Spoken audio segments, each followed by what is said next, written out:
Ibu mulonze mwanza kina kwa mono. Unachete this video. Video akite na phone askrema. Ika bolo onye otu Mathias ka na-eti mkpu na-asị Mathias we stand ibu izugbote mpama. Video ya na-akwado n'ebe a that onye ifo keta mmet of nwe ike ama mma ya. This is the boy jejeje zobe egbe mgbe abịara ịbịa mgbe e de petition against Mathias. He refused to honor the invitation na Abuja. Ewe bịazi ya ka abịa kpụrụ ya akpụrụ. Daddy ha na-eme omenala n'ụzọ okwu asị na ọnwụ ha na-eme. This boy mgbe akpụrụ Mathias na this boy wee gụgba ndị DSS n'aka. Ka nkọlu unu wee gụgba ndị DSS n'aka. Wee mee gịnị? Enya ndị DSS na-azụ egbe. Unfortunately, accidental discharge egbe wee gbaa this guy n'ụkwụ. Mgbe egbe gbaa this guy n'ụkwụ, na ndịkwa ntị yo. This guy kita ka nkọzi anụ the full story. Akuzayo now felt pity for him. We see okay. Ka ajeje for the guy ka eje neti ya n'ụlọ ọgwụ. Mgbe elu the boy n'ụlọ ọgwụ. Akuzayo now brought out 500,000 nye the boy. Before then, this boy kita yi n'afọ. Jeje kpọ Akuzayo n'akụ mgbe Akuzayo no bịa sị Akuzayo no biko do that 1 million ahụ si no ya enye ya. Ya na akọlu no bụ deep story before na nene video iche nene. That 1 million ahụ ikwe n'ihe nya biko inye na n'ihu ndị omenala na ụzọ eziokwu. That na ha ya anali ya the money. Kun na egikwa ntị na ha ya anali ya the money. Ya na agwa gị true life story. Akuzayo the boy will provide the account number nwanne nwoke no Ebonyi State. We send the 500, we wete 500 cash. That 500 cash was ega heji we gba Akuzayo on war that year. Si no wete ego offering. Mathias jikwa we many aba si na Akuzayo wete 500,000 instead of 1 million. Mana, do you believe na after that mgba na agba this saga, this boy mepere ọnụ oji eliji na ede. Where go more was in Akuzayo actually give me 1 million or not 500,000 or that yada matter. And to make it worse, imana this boy Kajumpolo aga today. Mathias and Asu no offline yana more than 30,000 people India. No fly yana millions of people India. No men and can no. Man, somebody na be omen and abuzezok, and to crown it all, this ifule this mpiya. Still kana abia omena na buzeziokwu with you crutches n'okwu. He have not that 1 million now and the abukoso 1 million ka Akuzayo kwa kwale na he recover cha. That na gini me he will make sure that na establish gị ka inwe ihe na alụ akasili ike. Mo mgba ha bịa busewa Akuzayo no wo iwete ego offering mi je chita na nke Ebukobi ka iwete ikwe nkwa 1 million wete 500,000. This boy was in a better position. He send them mother na Akuzayo actually brought that 1 million mana adaghị 500 ọkụ na afọ na even ndị omenala bụzi eziokwu a na ọnwụ na ndụ ha are not telling themselves the truth. They are not telling themselves the truth. Agwa mụ na agwa ekwubugo m efọ na ihe ọbụla mee Mathias today ondo otu eje chụgba nwunye make sure na ha dị na that woman because ha nara atụ egwu mmadụ, ha nara atụ egwu Chukwu. They don't respect human being and they don't respect omenala Igbo. Obolo na Mathias ha jinjegere Mathias ba ime wona Mathias kanu n'ime today ha atwago nwunye ime mkpuke makachi mana nene no this video kono nozia ka the full story siwe ga down kodekwan. You know, when I tell some of you guys that are following Mathias that great Ekperima is the one that will finish you guys in this life. Bata. Some of you will be running your mouth. You guys remember this guy Abaregbe? Oga ahụ Mathias na agbakasị ọnụ Akuzayo wee jiri DSS from Abuja. I was present that day, nature in Mpo. I was in the car. Now watch her. Daburu Mathias and one of his boy, the Jesus Christ Ebugum, illiterate. Weje Russia, one of the DSS Buebwe. Ofokwa neku that education is very, very important. If onye Buebwe, ije Russia ya na nochi na nusoyogo. Ebe when they are taking Mathias to Abuja for him to come and answer some of the petition etiri n'isi ya. One of his boy, this boy now, look at him. Ganochie onye DSS bu egbe na azo agba ya egbe n'ụkwụ. I don't know if it's accidental discharge ka the guy or kwachanya we gba ya onye mara opere the guy aka na amụ the guy we gba ya egbe n'ụkwụ. Then after that Akuzayon nwoke obioma including Evangelist Ebuka, they felt pity on that guy. Akuzayon now went to see that guy at the hospital.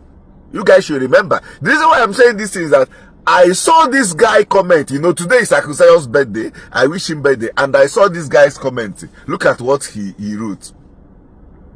Immediately I saw the comment, I remember him and that incident that happened then. So when Akuzayon went to the hospital to visit this guy, back on the list, you know, say some of you here on my page don't know when this whole Mathias thing started. Some of you thought that I started speaking against Mathias today. Akuzayon went to the hospital to see this guy. I could promise this guy that he will give this guy 1 million naira for his treatment. Then, when this guy recovered, fully recovered, he will use 2 million naira to establish him, to set up a business of his choice. Akuzayon went to see this guy, Jerry Nusonye DSS Buewe, Ogo. Kana do Mathias, ka onyohi, you know. Accidentally, Eba Abaya Noko. I could visit this guy then and promise to take care of the treatment.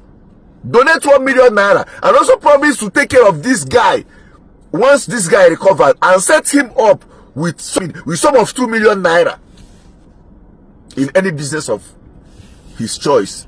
This guy called Akuzayon and tell Akuzayon not to give him all the whole 1 million naira in the presence of Fundiome and Abuze Ezioku, or in that hospital, because Aku went with cash. That was when we are struggling to gather cash, but Aku managed to gather the money in cash.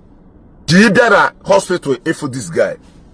So as I was saying, this guy called Akuzayon by the side and tell Akuzayon not to give him all the 1 million naira there. That Ndiome and Abuze Ezioku will collect that money from him. That Akuzayon should send his brother somewhere in Ebonyi State 500,000 naira and then leave 500,000 naira cash there with him. That if he drop all the money, Ndiome and Abuze Ezioku will collect the money. Akuzayon did exactly as that guy instructed. And they sent 500,000 naira to his brother's account. Then after Akuzayon visited and left, Mathias and his member started making unnecessary issue. Mathias, the great illiterate, I always emphasize on education is very, very important. With his boys, started saying that Akuzayon came to see the guy with ego in that is offering money, that is Evangelist Ebuka that give Akuzayon money, that Akuzayon went to borrow Zion offering money to come and give. Like they started making issue online. All the Ndiome and Abuze Ezioku was dragging Akuzayon, insulting Akuzayon. Mathias was mocking Akuzayon, mocking Evangelist Ebuka indirectly, saying all sorts of things. They go in a KGBia, that Akuzayon is audio billionaire. Akuzayon doesn't have anything, that he's just living under the influence of Ego in Zion ministry. No, boy Zion ministry. You know, all those, they are nonsense.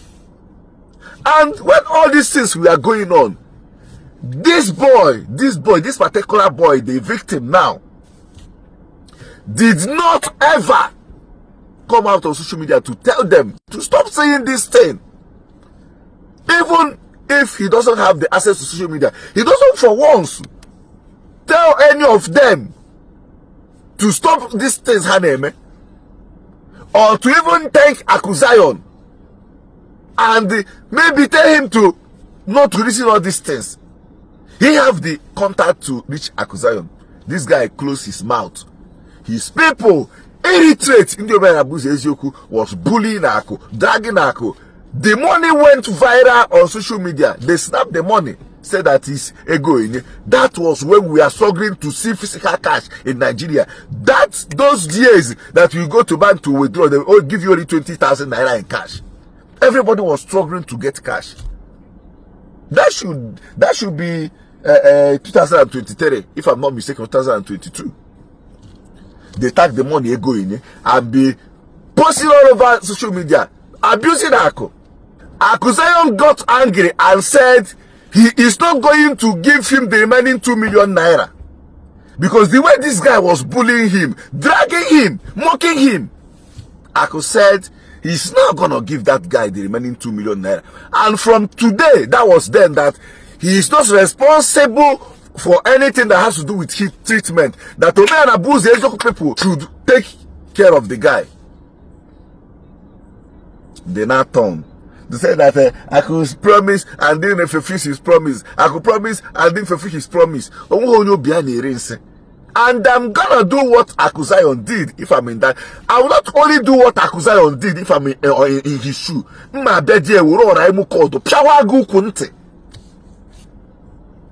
All of you will get sense.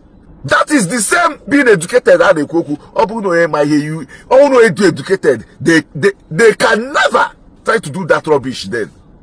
Even though they wanted to say something, they would have waited for that guy to get recovered. And now, ever since then, when I got angry, said he's not going to take care of the remaining promises he made to him. Mathias, the great Ekperima, Osibondo, cannot take care of this guy. How can he do with the clutch for how many years now? Mathias that has money to build 4 decades, sell real estate, buy ticket for NDC party, build 4 decades, cannot take this guy to India to fix his leg. This guy Jomia Warumbo. Yeah, na say Jesus Christ because no. Yeah, na say Oji Bible Warumbo onyoma he made a career amazing case agwe. This guy Jomia we Warum Mathias Mbo. I never knew that this guy is working with Crush till today. Instead of Mathias Josie Bondo to take this guy to India or to wherever good hospital to fix those his leg, Mathias coupled the guy now up to today. The guy is working with Clutch. This is what he posted on the birthday wish I made to Akuzayon. Akuzayon Tirianon and abandon. No, Mathias put you in that condition, bro. Are you being serious right now? Mathias, your guy put you in that fucking condition. You should hold him responsible and not Akuzayon. Everybody in that home way, you shouldn't be in this condition. I can never know good that Mathias is not what you guys are thinking. Or the we also Mathias is the more you look, the less you see. He's just using you guys' brain. Nazo Zibondo. Imakuya na po Zibondo. Imakuya na po Zibondo. Imakuya gemeki na po Zibondo. Then what happened to the hospital, Oro? So that means the hospital is not equipped enough to take care of that guy injury. And this guy is working with crutches today. That is the reason why I told you guys that. You see some of you with the flow Mathias. Now Mathias go finish with a pata. Especially those of you when they say that school na scam. School na scam. When you hear Joey, go to China and can. Mathias, be get like it. Oga anyu ne epako. Keep following him and shouting, Jesus Christ a bugai. Ndiuka a bugai. Jesus Christ a bugai. Oka Ghana. Ndota Ghana. Most of you will still end up like this guy. So, bro, don't call Akuzayon. I don't even want to say what Akuzayon told me on food, nigga. I don't want to say what Aku told me on food regarding this whole issue. You know? But, bro, hold Mathias responsible. Okay? Mathias is the one that put you in that fucking condition and not Akuzayon. Most of you are daft. Most of you are irritated. You can't even reason with your common sense. I'm helping you. Somebody promised you to take care of you. Here Abasa here. Go give what irritated. Just bro when get in if you baby genius yogo. Haprom daddy jim. Haprom daddy. Onyendu. We are not body ozibo. You are not body yourself. Maze. Ewurebe towa gbagi n'okwu inwe uche ofukwa a na-egwu ifuru eji imokwe. You guys need proper education to know when to react, when to speak and when to remain silent. Oburo by ni na so ibo ona nke ajime nke emeho. Bro, hold Mathias responsible. Okay? He is the cause of your problem and not Akuzayon. You self behave like a tout. You behave like a look at the condition, you know. And since then, he can just clutch. You know, Jomena na booze is yokunando. Omena booze is yokunando. Omena na booze is yokunando. Ndochu.